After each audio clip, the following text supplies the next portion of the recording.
All right, let's get right into it. The Federal Reserve, the folks who basically control the economic weather, just sent this massive signal to the markets. And yeah, on the surface, it looked like everything was sunny. But if you look a little closer, there might be a storm brewing. So we're going to break down exactly what the Fed said, how the market totally ran with it, and the one really important indicator that's telling a completely different story. It all kicked off with these 5 little words from Fed Chair Jerome Powell. Now, in the super careful world of central banking, this phrase is like a giant flashing neon sign. May warrant what, exactly? Well, that is the billion-dollar question that has had everyone scrambling. And there it is. That's the heart of it all. Is the Federal Reserve about to make it cheaper for everyone to borrow money? Powell's comments have the entire financial world trying to read the tea leaves, and believe me, the stakes could not be higher. So, to really get why the market reacted the way it did, we first have to understand the catalyst. Powell's tone was what the experts call dovish. Just think of a dove. It's a symbol of peace, of easing up. In economic terms, that means the Fed is leaning towards cutting interest rates to give the economy a little boost. So, what was his reasoning? Well, Powell pointed to a couple of things. He mentioned the job market seems to be weakening a bit and that the balance of risks is shifting. He's basically saying that the danger of the economy slowing down is starting to look scarier than the danger of high inflation. He also tossed in that new tariffs and immigration policies are creating a lot of uncertainty. It's a complicated picture for sure, but the market heard one thing loud and clear. A rate cut is probably coming in September. And how did the market react to this potential good news? Oh, with absolute fireworks. Investors heard the words rate cut and just went on a massive buying spree, seeing it as pure fuel for more growth. And this chart just says it all, doesn't it? Look at that huge gap. On the New York Stock Exchange, 260 companies hit their highest price in a whole year. Compare that to only 57 hitting their lows. That is a massive wave of pure optimism. It shows that investors think stocks have a lot more room to run. And this good mood wasn't just in stocks. The price of gold shot way up. So why is that? Well, think about it. When interest rates are low, the money you have sitting in a bank account isn't really earning you much. That makes a physical asset like gold, which pays no interest at all, suddenly look a whole lot more attractive.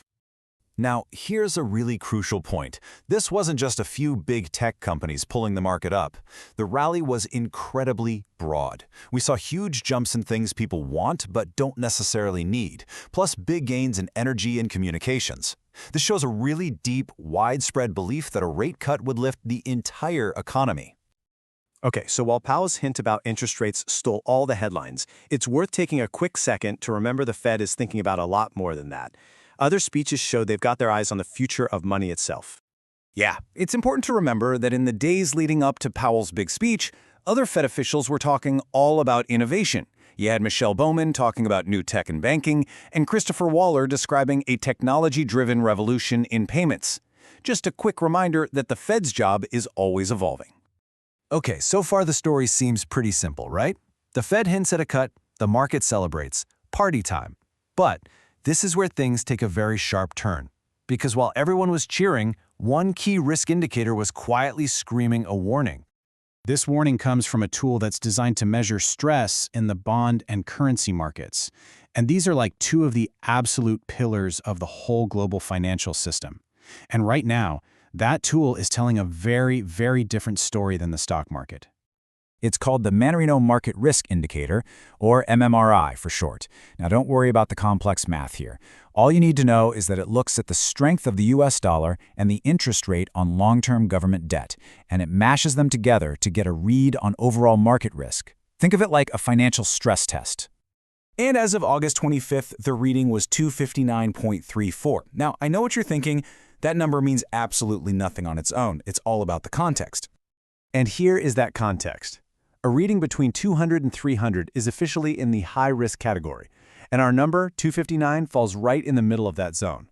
So while the stock market is popping champagne, this underlying indicator is suggesting that some serious financial stress is building up right under the surface. And this brings us right to the core dilemma. You've got these two completely opposite forces. On one side, you have a euphoric stock market betting that a rate cut will keep the good times rolling. And on the other, a key risk indicator is saying, hey, danger ahead. So let's just lay it all out. You have the optimist case. Powell signals a cut, markets go wild, hundreds of stocks are hitting yearly highs. And then you have the cautionary tale. This MMRI indicator is flashing high risk, there's still all this uncertainty from tariffs, and let's not forget, inflation isn't exactly solved yet. So what on earth is the Fed supposed to do? Do they listen to the roaring cheers from the stock market and give them the rate cut everyone expects? Or do they see that silent warning from the risk indicators and decide to play it safe? That is the massive decision they're facing.